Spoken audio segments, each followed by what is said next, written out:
Dans l'épisode précédent, Laetitia et Paul nous ont partagé la naissance de la petite Clémence. Nous avons pu découvrir la place de Paul au cours de cet accouchement, ainsi que celle de l'hypnose, qui s'est révélée super efficace.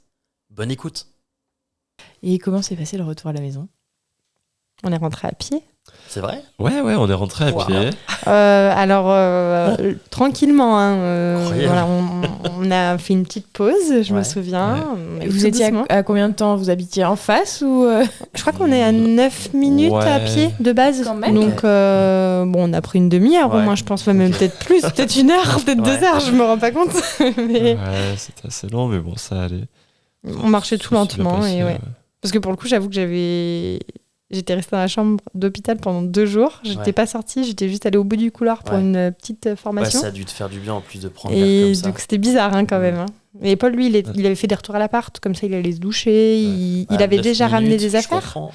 pour qu'on ait que la poussette. Ouais.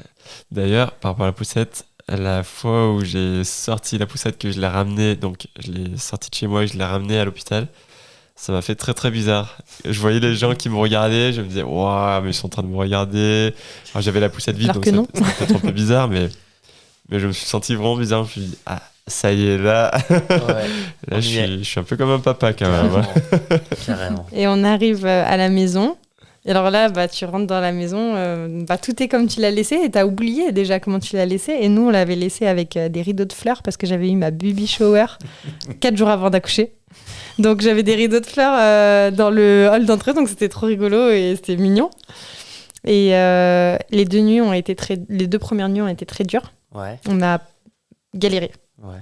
Ouais, en fait, c'est qu'on nous avait un peu dit d'attendre minimum 2 heures, 4. 4 heures peut-être, je sais plus, pour lui donner à manger. Et du coup, on attendait. En fait, au bout de 2 heures, elle se réveillait. Ouais. Elle voulait manger. Et en fait, comme c'est pas du lait maternel, ça se digère lentement. Ok. Et en fait, au début, il nous avait dit toutes les 3 heures parce que c'était un petit bébé. Et après, à la fin de la mat, il nous avait dit maintenant, c'est toutes les 4 heures. Et nous, on le comprenait en mode il faut pas donner avant 4 heures. Ouais. Donc, nous, on était restés sur 3 heures parce que de toute façon, on n'arrivait pas à tenir plus. Mais même 3 heures, c'était très dur parce qu'elle dormait 1 heure. Et puis après, t'as un bébé qui pleure dans tes bras. Ouais. Et aussi, on nous avait dit, faut changer la couche. Enfin, faut lui donner à manger et après changer la couche. Non, changer la couche et après lui donner à manger. C'est ça. Et en fait, on s'était mis des barrières nous-mêmes parce qu'on nous avait dit de faire un truc et on Dans n'y dérogeait l'ordre. pas. Nous, on était très appliqués. scolaire, ouais. Voilà. Et la sage-femme est arrivée le lundi, 2 jours après. Comme elle nous a dit, mais attendez, dites-moi comment ça se passe quand elle pleure. Et donc, on lui avait dit dans l'ordre et tout. Elle avait dit, oh, mais non, mais si c'est au bout de 2 heures, et Pierre, vous lui donnez au bout de 2 heures à manger. Et puis, vous lui donnez à manger avant la couche, c'est pas grave. Et elle avait dit, même vous changez la couche entre lui donner à manger et lui redonner. Comme ça, elle se réveille. Ouais. Et ça, Et là, ça, c'était la révolution. Quand elle nous a dit ça, on avait les étoiles dans les yeux. Enfin, on s'est dit, on a le droit. En fait, à partir du moment où au lieu de changer la couche avant de donner le bib, on donnait le bib, on changeait la couche, puis on lui redonnait le bib, et ça a tout changé. Ça a tout changé. Au lieu d'avoir des pleurs en changeant la couche, t'as un bébé calme qui a déjà un peu mangé, qui est content. Et puis, du coup, un bébé qui a mangé à sa faim et qui était gentil, en fait, qui pleurait plus. Oui. On n'a plus vraiment une pleure après, en fait. Ouais, après, c'était trop bien. Et bien, vraiment, les 2 premières nuits ont été très dures. Et en fait, après, elle nous a dit, mais non, mais vous faites comme ça. Et génial, ça marche bien. Donc après, c'était bien. Je vous ai pas demandé tout à l'heure, mais le biberon, c'est quelque chose que vous aviez réfléchi avant et vous vouliez pas allaiter, c'est ça ? Oui, c'était... Alors après, j'avais pas dit un non à 100%. C'était pas une envie particulière. Et quand j'ai vu son poids de naissance, je me suis dit, on va être en stress, ça va être la galère. J'ai pas envie d'essayer. Et puis au final, c'est un choix qu'on ne regrette absolument pas. On l'a vraiment bien vécu parce que Paul a pu tout de suite s'approprier son rôle. Voilà. C'est ça. À la fois, moi, je pouvais être plus présent. Enfin, sinon, clairement, Laetitia aurait été plus fatiguée. Moi, je me suis ressenti pas inutile, mais un petit peu comme inutile. Enfin, là, j'avais vraiment l'impression de pouvoir participer mieux. On a tout réparti 50-50, quoi. Ouais. Puis on pouvait avoir un meilleur suivi au final de la quantité qu'elle buvait à chaque fois. Et vu que c'était un petit gabarit, c'était pas trop mal. Et puis du coup, en fait, on alternait les biberons. Un coup chacun. Non, au début, on faisait moitié de la nuit, je crois. Ouais. Moi, je faisais la première partie de la nuit. jusqu'à peu près 3h du matin. Et Paul, il faisait le matin parce que moi, le matin, si je me réveille, j'ai plus de mal à m'endormir. Et donc, on faisait comme ça. Après, il y a 8 eu de biberons. Donc, quand il y a eu 2 biberons, voilà, on avait chacun un puis l'autre. Pour la petite histoire, quand Paul a rattaqué le boulot... C'était 28 jours plus tard, du coup. Ouais, c'est ça, Ouais, un mois ça. après. Ouais. Ok. Et en fait, il a dit je vais peut-être pas prendre le réveil de 3h du mat, il va piquer un peu, donc je prends le biberon de 11h du soir, et puis toi, tu prends celui de 3h du mat. Je dis ok. Et ce soir-là, elle n'a pas fait de réveil à 3h du mat. Donc, j'ai bien gagné. Il a eu le seul biberon. C'était pas mal. Elle a fait une nuit complète. Elle a fait deux fois. En gros, elle prenait son bib à 11h ou minuit et puis elle avait pas pris celui de 3-4 heures. Donc, du coup, moi, j'étais trop contente. Après, elle en a... Enfin, ça a alterné, hein, mais c'était drôle, comme si elle l'avait écouté en mode du coup, c'est plus lui, c'est plus intéressant de faire un réveil à 3h du mat. C'était pas mal. Est-ce qu'il y a des choses qui vous ont marqué entre ce que vous imaginez et la réalité de terrain d'avoir un bébé ? Alors en fait, moi c'était peut-être un petit peu bizarre, mais j'avais un petit peu peur je sais pas comment dire, de pas l'aimer en fait. En fait, j'ai jamais été attiré par les bébés. Enfin, à chaque fois qu'on montrait une photo de bébé, il y avait tout le monde autour qui disait « Oh, il est beau, il est beau ». Moi, j'étais là, ouais, c'est un bébé. Voilà. Et en fait, mon bébé, c'était le premier bébé que je trouvais beau. En fait, c'était... et j'étais « Waouh, mais j'ai trop de la chance, quoi. Mon bébé, il est super beau. » Tu t'es senti père tout de suite ou pas ? Ou plutôt à quel moment tu t'es senti père ? C'est une sensation bizarre quand même au début, parce que... Au début, en fait, je m'étais mis un petit peu en mode mission, survie. Genre, vraiment, j'essayais de faire tout bien, étape par étape, de tout gérer. Je réalisais petit à petit, mais je me laissais pas trop prendre par l'émotion, en fait. J'étais plus en mode, vraiment, faut que je gère. Ouais, machine. Ouais, c'est ça. Ouais. C'est venu, genre, je crois que le mieux, c'est à partir du moment où elle te fait des sourires, ou là, où t'as l'impression d'être hyper important pour elle, tu dis waouh, je suis ton papa. Et... c'est trop bien. Et toi, Laetitia, est-ce qu'il y a des choses qui t'ont marqué entre les projections et la réalité ? Moi, je pense que ça s'est fait assez lentement. En fait, à chaque fois, je voulais pas me faire de faux espoirs. Je voulais pas avoir trop d'attentes. Parce que j'ai peur après d'être déçue, d'être triste. Donc, par exemple, quand au début on annonçait la grossesse, à chaque fois, je le disais, ouais, mais bon, faut quand même pas non plus faire trop de faux espoirs. Après, quand elle est née, je me dis, oui, mais bon, il y a encore des risques parce que il y a les morts subites du nourrisson, etc. Donc, en fait, c'est des choses. Moi, j'avais quand même du mal à m'en détacher. Ouais. Et j'avais du mal quand même à me dire je vais l'aimer à la folie tout de suite parce qu'en fait potentiellement ça peut s'arrêter quand même du jour au lendemain et c'est quelque chose que j'avais toujours en tête et je pense que je commence à en sortir parce que là, elle a 9 mois donc normalement il y a quand même beaucoup moins de risques mais ça se fait progressivement et je pense que je me suis pas tout de suite, même si je l'ai tout de suite aimé et que j'étais même presque une mère poule, comme tu disais, tu t'y attendais pas. Mais quand même, je pense que j'ai toujours mis quand même une petite barrière au cas où, en fait, pas tomber de trop. C'est un truc qui m'a toujours fait peur, quoi, en tout cas. Et physiquement, après l'accouchement, donc tes points, tu t'en es remis comment ? Ça allait. Les rendez-vous, les passages de la sage-femme, ont été utiles parce que justement il y a eu une fois ça tirait un peu, la sage-femme elle est venue, hop elle a enlevé un point et après c'était parfait donc super important les 2 passages de la sage-femme. Nous ce qui nous a quand même marqué c'est qu'au final après l'accouchement il y a plein de restrictions donc faut pas marcher dans du raid, faut attendre 6 semaines avant de faire la rééducation du périnée, etc. Et du coup on avait eu ce sentiment d'être vachement contraint par moi du coup après l'accouchement, alors qu'avant l'accouchement, on allait encore se balader, quoi. Ouais. Alors, on faisait pas des randos de ouf, mais on marchait, on faisait encore des choses. Et après l'accouchement, limite, on faisait plus. Une fois délivré, tu peux plus rien faire. Voilà. Et du coup, ça, on s'est dit, en fait, du coup, je peux faire moins de choses que quand j'étais enceinte. Ouais. Donc ça, on s'y attendait pas. Et je pense qu'il y a pas mal de choses où, t'es pas... tu te prépares, tu n'es pas prêt à ça qu'en fait. Clairement, moi aussi, je trouvais qu'on était vachement plus contraint au final après l'accouchement que pendant qu'elle était enceinte. Ouais. Et encore, Elle allaitait pas parce que si elle allaitait, ça aurait peut-être non plus pas d'alcool. Enfin, Oui. ça aurait été aussi d'autres contraintes.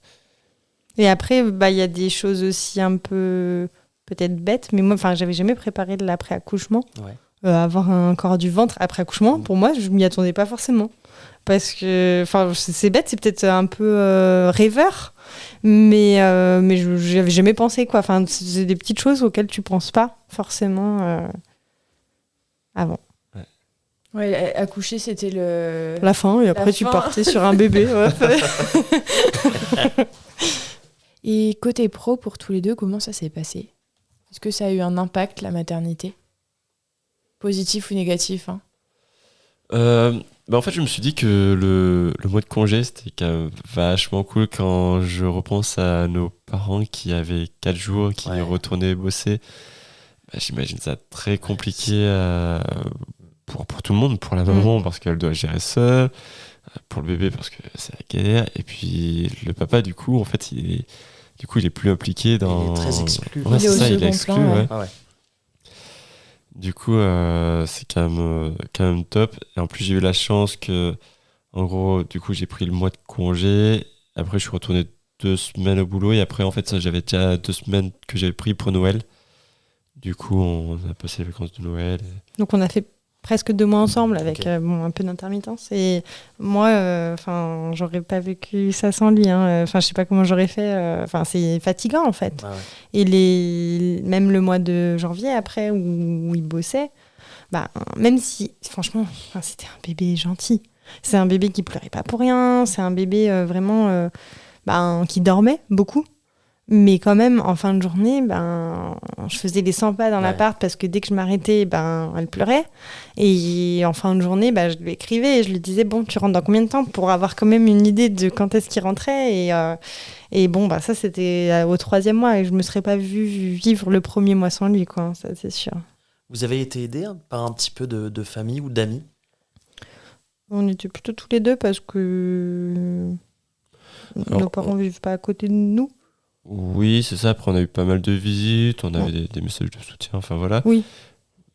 Mais dans un premier temps, on n'a pas eu des gardes directement, quoi. Enfin, Puis je après, pense qu'on avait besoin de se retrouver aussi seul avec le bébé. Mm.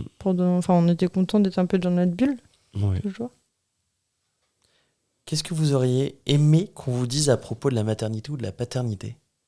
Peut-être plus d'informations sur justement après l'accouchement, toutes les contraintes qu'il peut y avoir. C'est vrai que, en fait, moi je me faisais toute une montagne de la femme enceinte avec les contraintes, alors qu'au final, on a réussi à faire pas mal de choses. Et après l'accouchement, au final, il y avait en fait plus de contraintes, je trouvais. Et ça, moi, je l'avais pas du tout prévu dans ma tête. Enfin, je l'imaginais pas du tout. Donc c'est vrai que peut-être qu'un peu plus d'informations là-dessus, ça aurait été cool. Ouais, moi, c'est exactement ce que j'allais répondre. C'est cette partie-là aussi. Le postpartum. Après, c'est peut-être aussi qu'on était un peu naïf. Ouais. Mais voilà, comme on a dit, on a fait 7 premiers mois à fond, on profite de la vie, trop bien, on attend un bébé. Après, on a fait 2 mois, on a pensé à l'accouchement, on s'est préparé à fond. Mais c'est vrai qu'on n'a pas forcément pensé à l'après et on s'était pas dit, qu'est-ce qui se passe après, quoi, pour le corps de la femme. Et après, c'est quelque chose qu'on voit de plus en plus quand même. Ouais. Sur les réseaux sociaux, on en parle de plus en plus, mais Ouais, le avant ça, postpartum, nous, on connaissait pas. Et pourtant, on n'a pas eu un postpartum difficile spécialement, mais c'est vrai qu'on avait quand même une vie assez rythmée, donc on s'est senti un petit peu genre enfermé chez nous. Ouais. Et est-ce que là, 9 mois plus tard, du coup, vous avez l'impression d'avoir repris aussi une vie de couple, de vous retrouver tous les deux Au bout de 2 mois, on l'a passée dans sa chambre quand même, parce que tant qu'elle était dans notre chambre, c'est vrai qu'on avait perdu notre chambre. Ouais. Donc on l'a couchée, elle était au lit avant nous, mais quand on rentrait dans notre chambre, c'était à tâtons. On n'allumait pas le téléphone parce que, imagine, on la réveille, c'est le stress de réveiller le bébé. Ouais. Et c'est vrai qu'en fait, après les vacances de Noël, on est rentré chez nous, on s'est dit, ça fait 2 semaines qu'elle n'est pas chez elle, de toute façon. On l'a mis direct dans sa chambre. Et du coup, là, déjà, on a retrouvé notre chambre, donc c'était pas mal, c'était cool. Ouais, c'est vrai que ça a été vraiment une petite révolution. Parce que comme elle disait, c'était plus vraiment notre champ. Enfin, on était un petit peu désorganisés pour prendre les affaires, par exemple les habits et tout ça. merde, c'est trop tard, elle dort, comment on va faire? Donc à chaque fois, c'était un petit peu des petites galères, enfin des petits soucis d'organisation comme ça. Et de nos jours, comme on vadrouille souvent, on se retrouve souvent dans sa chambre avec elle. Et c'est vrai qu'à chaque fois, on se redit, c'est bien quand même d'avoir sa chambre. Voilà. Et après, je pense qu'une vie de couple, on l'a reprise. Après, c'est sûr que, on la reprend dans l'appartement. Parce que tu vas pas aller faire un resto. Enfin, t'as quand même un bébé à gérer tout le temps. Donc, après, ce que j'ai trouvé assez cool au final, c'est que aujourd'hui, en fait, on fait encore pas mal d'activités de plein air. Genre, assez vite, en fait, on a fait des randos avec elle, genre dans le porte-bébé. On a la chance de pouvoir aller faire du ski en faisant garder la petite par les parents de Laetitia. Genre, à chaque fois, on trouve des moyens, genre, soit... Bon, c'est sûr que des fois, on va pas tous les deux en soirée, mais franchement, ça nous dérange pas du tout. Moi, je suis content que Laetitia, elle parte en soirée et que moi, je garde Clémence, et réciproquement. Et du coup, ça nous permet de faire toujours plein d'activités. Cette année, j'ai pu faire encore plein d'activités, que ce soit du ski de rando. Demain, je vais faire une via ferrata. Donc ça, c'est quand même assez cool. Moi, j'avais peur, je craignais de... Justement, c'était ma crainte du début, en fait, de voir mes activités vraiment réduites. Et au final, je me rends compte qu'on peut en faire quand même pas mal de choses. Oui. Et on est parti en vacances en mai, donc elle avait 6-7 mois, on est parti aux Canaries, on a pris l'avion, et au final, ça s'est bien passé. Après, à chaque fois, on essaye de respecter son rythme, de lui laisser au moins une de ses siestes de la journée dans son lit, quand même. Donc c'est sûr qu'on ne voyage pas au même rythme qu'avant. Avant, nous, on courait de partout. À chaque fois qu'on voyageait. Maintenant, on est tranquille, on fait beaucoup moins de choses dans une journée. Les journées sont beaucoup plus courtes parce qu'il faut partir tard le matin, rentrer pas trop tard le soir. Mais au final, on arrive à faire plein de visites et quand même de se changer les idées et de faire des choses, quoi. Donc ça, c'est cool. Ouais. Et une petite anecdote également. C'est du coup, on a décidé de faire un baptême symbolique, on va dire. Et on voulait faire des annonces originales pour la marraine et le parrain. Ouais. Alors moi, c'est fait. Depuis un moment, moi, c'était sur la couche que j'ai écrit. Ok. Donc sur la couche, j'ai écrit Laurence, Clémence, n'est-ce pas une évidence? Veux-tu être ma marraine? Et faut savoir que je l'ai fait à plusieurs reprises parce que forcément, Clémence dormait. Donc la marraine était là. Mais Clémence dormait, donc je ne pouvais pas lui faire changer la couche. Donc ça a décalé l'annonce d'un mois. Enfin voilà. Et finalement, j'avais prévu la faire. J'ai écrit sur 6 ou 8 couches. Clémence, il faut savoir, elle a une petite particularité, c'est que pendant 2 mois et demi, elle n'a pas fait un seul caca dans sa couche. Donc c'est-à-dire qu'elle faisait caca sur la table à manger. En fait, on la massait un peu. Voilà. Ouais. Et les premiers kékés sur la couche, ça a été dans ces fameuses couches où il y avait marqué veux-tu être ma marraine. Un beau caca. Donc c'était assez rigolo. Et donc il y a un soir, j'étais en repas avec mes copines du lycée. Et du coup, je dis Laurence, il faut que tu changes la couche. Voilà. Et elle était toute stressée. Elle était là, mais je sais pas faire. Alors je dis s'il y a une ligne bleue, c'est qu'il y a du pipi. Okay. Et elle était là, mais il n'y a rien. Regarde, il y avait une ligne bleue. Donc, elle était ah oui, il y a une ligne bleue. C'est qu'il y a du pipi, tu changes. Mais j'étais là, mais il n'y a pas autre chose qu'une ligne bleue. En fait, il y avait des écritures noires, mais elle n'avait jamais vu une couche de sa vie. Et du coup, elle était là, si, attends, il y a des trucs. Et donc là, elle a lu, et donc après, elle était toute excitée. Mais c'était vraiment drôle parce que c'était écrit en gros sur la couche et elle ne le voyait même pas tellement elle était en stress de mal faire. C'est trop bien. Donc voilà, et Paul, lui, il a fait un truc encore plus original. Alors, en fait, moi, du coup, je ne l'ai toujours pas annoncé, je vais l'annoncer la semaine prochaine. Je cherchais la bonne idée, j'ai mis du temps à la trouver. Tout le monde me proposait sa petite idée, mais je voulais trouver mon idée à moi qui me correspondait. Et en fait, avec Laetitia, on fait souvent en voyage ou quand on a du temps, du géocaching. Je ne sais pas si vous connaissez, mais en gros, c'est un peu une espèce de chasse au trésor mondial, où il y a des petites caches qui sont cachées un petit peu de partout. Souvent des petites boîtes qui sont cachées souvent à des endroits jolis, remarquables. De partout dans le monde. Et du coup, là, on a un coin de rivière qu'on aime bien, qui est pas très loin, en Ardèche, qu'on aime bien aller. Et du coup, je me suis dit, tiens, si je cachais une boîte, que je faisais une géocache, et que je me débrouille pour que, en sorte que ce soit le futur parrain qui la trouve en premier, qu'il ouvre la boîte et que dans cette boîte, il y ait un message qui lui soit adressé Énorme. en ayant marqué veux-tu être mon parrain, signé Clémence. Et voilà. Voilà. Donc Ah, la j'ai boîte mis- est, j'ai la boîte est trop cachée hâte. Ouais. depuis Depuis hier. avant-hier. Hier Hier, pardon. Et voilà. Génial. Voilà. En Voilà. espérant que personne ne la trouve avant. Mais on n'a Alors. pas encore mis le mot. On a juste mis la Ouais. boîte pour la faire Ok. valider Ouais. par D'accord. l'appli. Ok. Et du coup, on va mettre le mot. C'est On arrivera énorme. avant. Il est toujours en retard, le futur parrain. C'est trop bien. Euh, C'est une super idée. merci. Et ben, merci à vous d'être venus jusqu'à nous. On espère que ça vous a plu. J'ai passé un super moment. Moi aussi. Moi aussi, c'était un super C'était moment. super. C'était vraiment C'était rapide. super cool. Un immense merci à tous les deux d'être venus et de vous être livrés comme vous l'avez fait. Merci. Merci à vous. Merci à vous. Et à bientôt. Au revoir. Ciao.